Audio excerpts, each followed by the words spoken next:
Can I just start with team news, please? Do you expect Lucy Bronze and Aggie Jones to be back against Spurs? And are there any other injury updates? So Lucy won't be in the squad for the weekend, and we are still assessing Aggie to see if she will be in the squad. We still have 2 training sessions before the game. Okay. And can you give us an insight into what this week has been like then, obviously, after such a disappointing result and performance against Man City? I mean, how have you gone about trying to pick the players up? Yeah, again, I think we were all disappointed about the result, and we are not used to lose games. But sometimes in football it happens. What I could see this week, since we started the week, is hard work. Players who are committed. We had really good video sessions with the players, and the intensity again was really good this week. And I think, we are all committed and we know what we need to do to bounce back. Yeah, you've had some more time to reflect this week. I mean, can you share any more about what you feel is behind the drop-off we've seen in the WSL this season? I think many things can explain maybe why we are not in the position we want to be. I think, I would like also to remind everyone, maybe English is not my first language, and I spoke a little bit about the depth in the squad. When I said that after the game, I think I was trying to mean we have some key players who are missing since the beginning of the season in key positions. And I think, it's probably the main explanation from where we are right now. And I know it happens in football, that's our reality. I'm really happy with the players I have in the squad and available. We still have a lot of quality. I'm still confident on the players I have, but it doesn't help for sure when we are competing in all 4 competitions. That's the reality, and that's what I was trying to say, even if it's not my language. Do you think those injury issues have been underplayed maybe in how people have assessed the season? Do you feel they've been a bigger factor than maybe people think? I think so, for sure. I think I want to talk about my team, but when you are playing with certain positions where key players are missing, especially the forward position, I think, as I said, we have Sam who's been back on the pitch. She's trying her best and she's performing well, but she has been not playing for 2 years, and I think you need to be patient with her, maybe being back to her best level. She's working hard, helping the team. She's got some great goals, but maybe we don't have the depth in that position to rotate her as well. I think Aggie's been struggling with injuries this season too. She started really well. She was really impactful for the team, but not really being available since the second part of the season. We have Mayra Ramírez, who didn't start the season, didn't play for us since the beginning. And when you look at these players last season, they were really contributing to the success we had. Only talking about that position, but I think if you look at other positions, I think it's also the case in other positions, even if we still have a lot of quality. But when you have to rotate sometimes, when you have to bring certain profiles into the game to change the game the way you want to change the game, sometimes you miss a little bit of certain profiles. You've set such a high bar, the club, you as a manager. I mean, it's such an unfamiliar situation to be in, back-to-back defeats. Do you still feel supported by the club in your work? I mean, do you feel you're under pressure? What's your take on it at the moment? No, my feelings are clear on that one. I felt the support of the club since I joined first day. I still feel the support of the club, and it's been clear. So in that situation, I don't feel under pressure. Again, with the barrier language, maybe I didn't express that correctly after the game, but the support has been unavailable. They support the women's team, they support me, the players, so I have any doubt on that. I'm just focusing now on the future, the game on Sunday. We all know it's an important game, and we want to be back to winning ways. Are you confident the players can refocus for securing a Champions League place? You know, obviously these players are used to competing for the title, aren't they? So it's a different challenge. How do you approach that? Maybe changing the target in that sense. Yeah, I agree with you. Maybe the target now is different, maybe, because I think in terms of points, it's still not done. But it's a challenge. And I think we are all competitors and we approach that as a challenge. So we know what we need to do. We need to win games, we need to get points. And the one on Sunday is really important in that aspect. yes, we are not used to lose 2 games in a row, and when you look at the bigger picture, all the noise around Chelsea, it's crazy because when you look at all the success the club had, and it's probably also why now a lot of stories have been said around us, and that's fair, that's okay, but also we know we have all the quality to bounce back on Sunday. We are confident, and we know again we'll do a great job on Sunday. Thank you. Your English is much better than you think it is, but sometimes I just give the opportunity to some people to pick on some words. That's fair. That's fair. Your English is lovely. Kit, thank you. Thanks. Hi, Sonia. Hi, Kit. Hi. You've just explained to us that maybe the comment about a lack of depth was slightly misinterpreted on Sunday. Have you had to explain that all internally as well to the players or to anyone else, that you didn't mean that your bench wasn't good enough?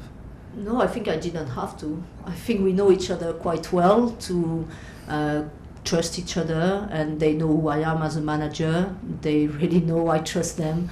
I know the quality they can bring, and there is no question on that. And that's not something we have been talking about, because I think our brain is focused on what we need to do to win the game on Sunday, and we don't go for negative stories.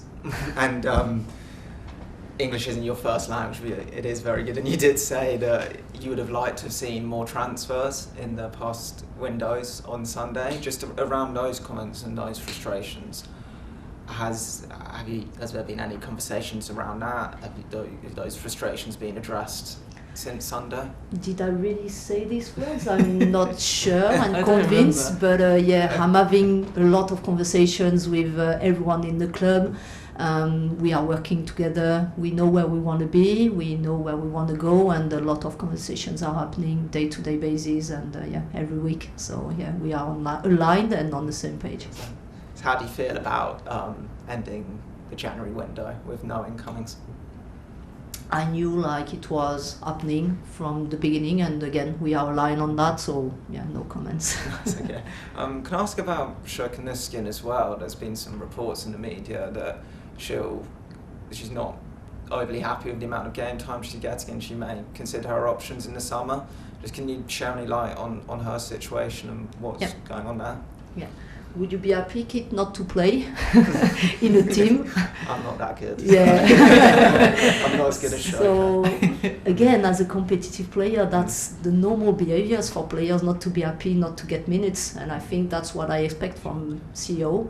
I think we have a good relationship. She knows exactly what I expect from her. She knows her position in the team, and she's an important player for us. Is it at all disappointing, though, that comment, or not the comment, sorry, but that her feelings got out to the public, especially on deadline day, that they weren't kept internally? Is it at all frustrating that happened? No, I don't pay really attention to what happened outside. I think my main job is to make sure I focus on what I can control, and I think what is happening outside in the environment, that's not something I'm focusing on. And just looking ahead to this weekend, I know you mentioned already that it's a really important game. Just can you put into words, maybe elaborate just how big a game it is? Because it does feel massive, both given Chelsea's form and that you're in uncharted territory just by losing 2 games, and also the fact that you could be as low as 5th if the result doesn't go your way this weekend. But we could also be back winning ways and also being in a better position. So that's my focus. I'm someone optimistic. I always look at things in a positive way, and we are working hard to make sure we have a lot of chances to win the game on Sunday. Thanks. And just finally, just going back to Lucy, is there any sort of a time frame for her at this stage to know she travelled last week? Is it going to be a short-term one or a bit longer? Not yet. We are still assessing some different options with Lucy and making sure we make the right decision for her individually. Thank you very much. You're welcome. Thank you, Keris.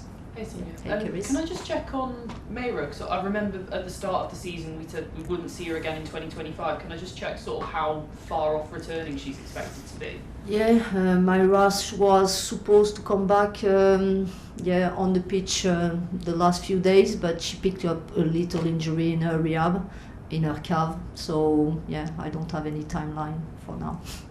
Is it, I guess, you've spoken multiple times about the finishing in front of goal kind of being difficult for you guys at the moment. I wondered if there's anything you've been working on with the players to try and get their confidence back in that aspect. As you say, a lot of your centre forwards have been injured, have been coming back from injury. It's been difficult.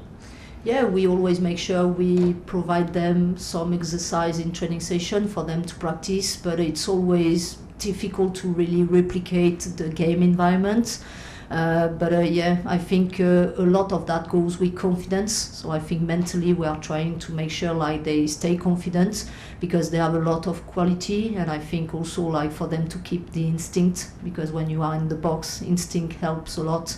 So yeah, it's a lot of conversations with them and making sure in training session also we just give them what gives them confidence in front of the goal.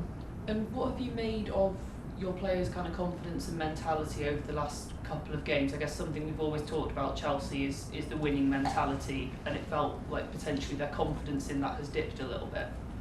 Yeah, I think again in the last game when you concede 5 goals, it's difficult and tough to take that. So sometimes, body language are by the end of the game a little bit difficult to read. But we are competitive players and people, and we want to make sure we don't give up. We work hard with intensity, and we are facing a tough moment because we are not used to lose games, but we also trust the quality we have in the squad, and I know like it's small tweaks for us to be in a better position, so I'm confident from what I saw this week in training session we'll be able to bounce back on Sunday. Thanks, Keris. We'll jump over to Zoom and come to Joe, please. Thanks for waiting, Joe. Oh, no problem. Hi, Sonia. Hi. I just wanted to ask you a little bit about this week, and you're a winner. You've had so much success in your career. I'm interested in how you cope personally when things don't quite go to plan and the setbacks. Do you sort of look at what you can do better, or is it something you try and put behind you and move forward as quickly as you can? I would say I will certainly be really difficult on myself because, as I already mentioned before, I think when the team is winning, it's about the players. When the team is losing, it's about me. So I always reflect on what I could have done better in many aspects. And I think it doesn't change when we are winning or losing games. I think I do the same no matter the result. And also I'm someone optimistic, so I think even when we are not getting the results we want, I make sure I always stay positive, and I always is the one who balance sometimes the mood or the energy, because the players need that. So I'm right now like confident, positive, even if we are not where we want to be. We know that we are not like having the results we want to get, but that's a challenge and we need to face the challenge. Speaking of challenges, you've got Tottenham this weekend. They seem to be a real rival this year for Champions League places. What do you make of them? What's impressed you about them this season? Yeah, as you said, they are getting good results. They are a confident team coming into the game on Sunday. But again, I think the game on Sunday is more about us.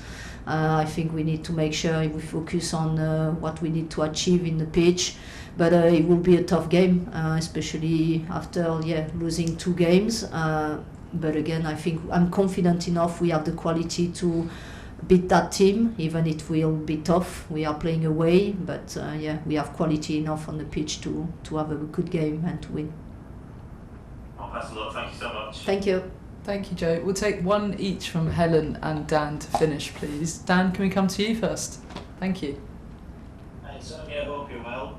Hello. Just sticking with Spurs, obviously 2/3 of the season gone, and they're up there challenging for Europe. So you know how hard it is to compete for something, a target over the whole season. Do you feel that they'll still be there challenging for top 3 come the end of the campaign? But hopefully not. It means we'll probably be in a good position if it's not the case. But again, that's difficult for me to answer that question because I don't know enough about all their context. I think key maybe for them will be to get some good results against the top teams. So the Sunday game is important for them as well, and I think we'll see the result. And we still have many games to be played, so it's still long. That's brilliant. Thanks very much. Thank you. Thanks, Dan. Last but not least, Helen in space. Thanks, Helen. Hi, Sonia. How are you? Hi, Helen. I'm good, thank you. And we'll leave it there. So everyone's been talking about Spurs, and also you were talking about the fact that it's been more difficult this season, which it has. And I was looking through the results for Spurs, and the only team they've lost heavily to is Man City. They lost the first time they played them, I think, they lost something like 4-1. And What was the result against us, sorry Helen, when we played them? 1-0? Mm-hmm. Yeah, okay. yes, it was. That's what's interesting. I think it's been much tighter at the top, apart from Man City after you played them. That they just won. I think they've won every single game in the league, haven't they? So I mean, does it feel like this is a good thing in terms of the WSL, that everyone is getting stronger? You know, Spurs have had a really good transfer window as well. They got Sonia Bompastor, who's, in my opinion, one of the best players in the world. So they really have kind of like strengthened. Is that the kind of mark of the WSL getting better, and that you shouldn't expect to kind of have just a parade to the end of the season?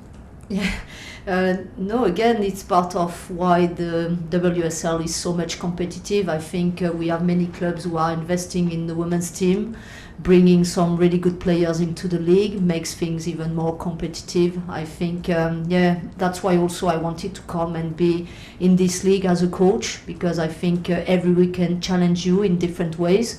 Sometimes, you have to face different teams, bringing some different tactics in the game, and that's why it's really interesting to be a coach or a player in this league. So I mean, for me, I already said that multiple times, but I think that's also the reason why we are the most competitive league in the world.